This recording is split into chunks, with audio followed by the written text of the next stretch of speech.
chapter 27, verse 46. Nang mag-aalas-tres na ng hapon, sumigaw si Jesus, Eli, Eli, lema sabachthani, na ang ibig sabihin, Diyos ko, bakit mo ako pinabayaan?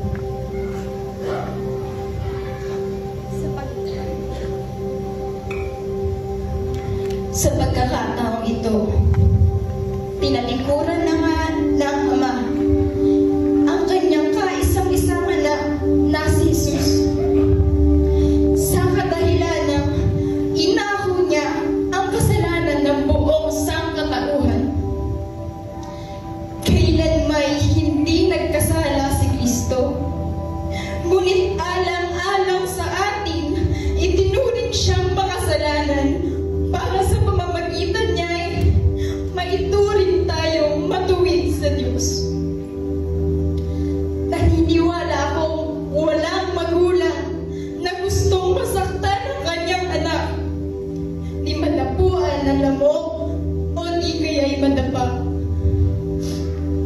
Ganon ka-protective ang mga magulang pag nasasaktan ng anak, para din nasasaktan ang puso ng isang magulang. Pero ang ating Panginoong Jesus, hindi lang siya basta nasugatan at binugbog, matindi ang paghihirap na kanyang naranasan. Kung tayo nasa kalagayan ng Ama, gaano kaya ito masakit? Anak niya ang nagdala ng kasalanan ng sanlibutan at nagbasa nito.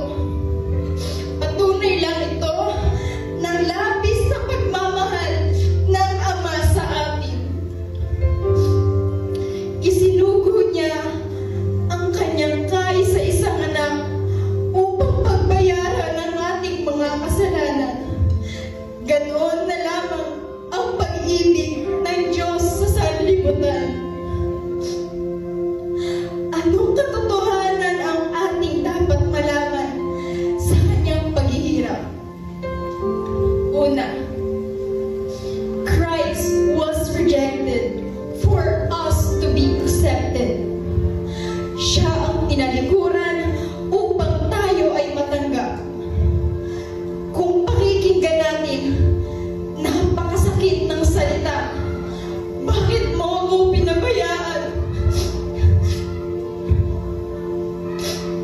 Ang anak ng Diyos na sa pasimula pa ay kasama na ng Ama at ng Espiritu nung likhain nila ang sanlibutan.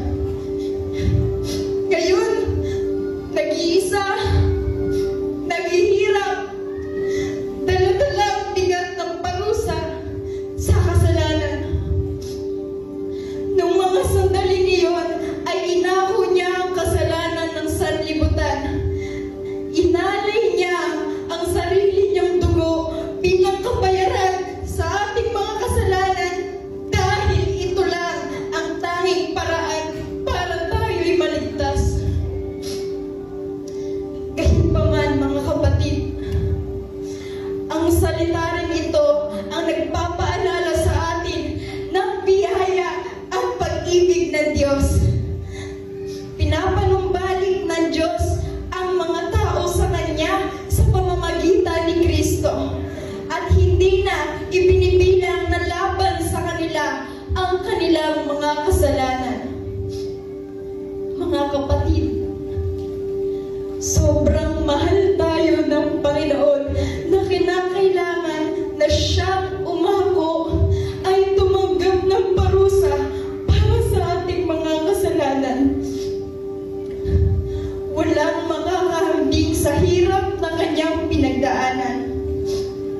Iniwan siya ng lahat, mga tao na kanyang pinaglingkuran at minahal ng lubos, maging ng kanyang Amang nasa langit. Mag-isa niyang pinagtiisan ng lahat ng panlalait at pananakit sa kanya upang mapagtagumpayan ang kanyang misyon.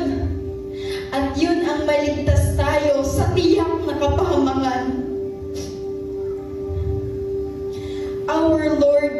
Christ took the place he did not deserve, for us to have the place we did not deserve. Christ was rejected for us to be accepted.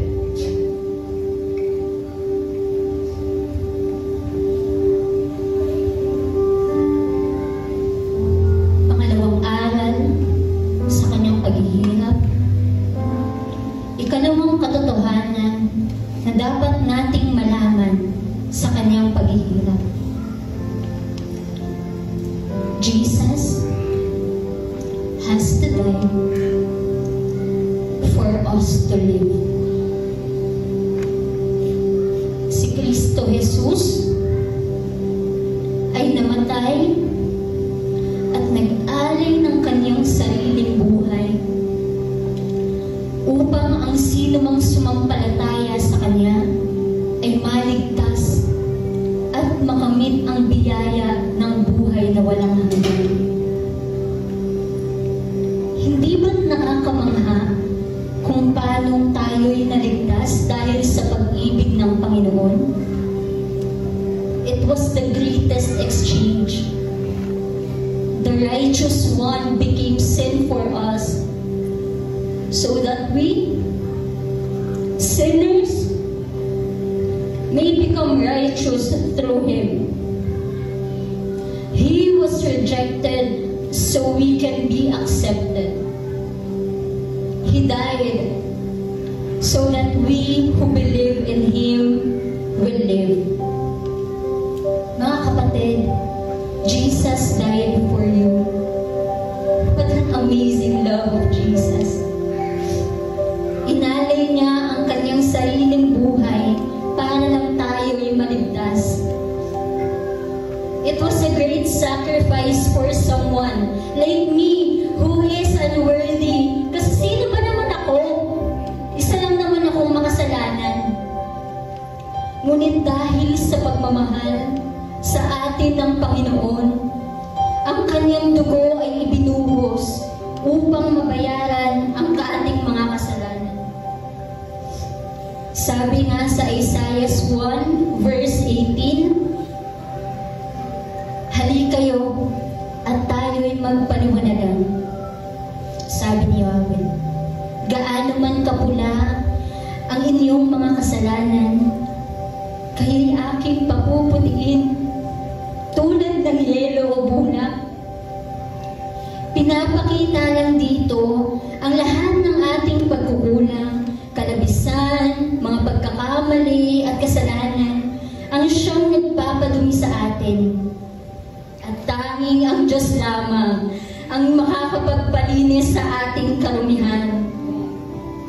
Dahil sa sakripisyong kamatayan ni Jesus, binuksan ng Diyos ang daan tungo sa buhay na walang hanggan. Kinakailangan na magbuhos ng dugo para sa ating kaligtasan. Wala nang mas dadakila pa sa taong naglaan ng kanyang buhay para sa ikaliligtas ng marami. Kaya, ang kamatayan ni Jesus ay nagpapakita hindi lang ng katarungan ng Diyos, kundi pati ng napakalaking pag-ibig niya sa kanyang mga anak.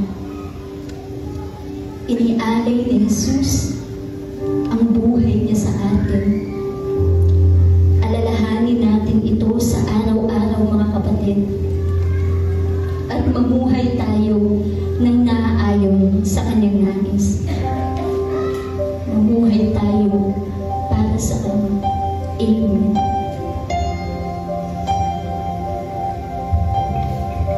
Amen. Hallelujah. Panginoong Jesus, kami po ay nananalangin, nagpapasalamat sa iyong pag-ibig at awa. Salamat sa lahat ng sakripisyo na ginawa mo para sa isang makasalanan na tulad ko. Tinalikuran ng Diyos Ama para sa katulad ko hindi karapat-dapat. Tiniis ang bawat sugat at hirap upang ay magkaroon ng pag-asa at kaligtasan. Dahil sa iyong ginawa, ay tinanggap kami ng Diyos Ama. Panginoon, humihingi kami ng kapatawaran sa lahat ng aming kalabisan at pagkukulang. Tulungan mo kaming maging karapat-dapat sa pagpapatawad na binigay mo. Dalangin ko na ikaw ang maghari sa buhay ko. Tulungan niyo po ako sa kapangyarihan ng banal na Espiritu Santo na mamuhay ng kalugod-lugod sa iyo.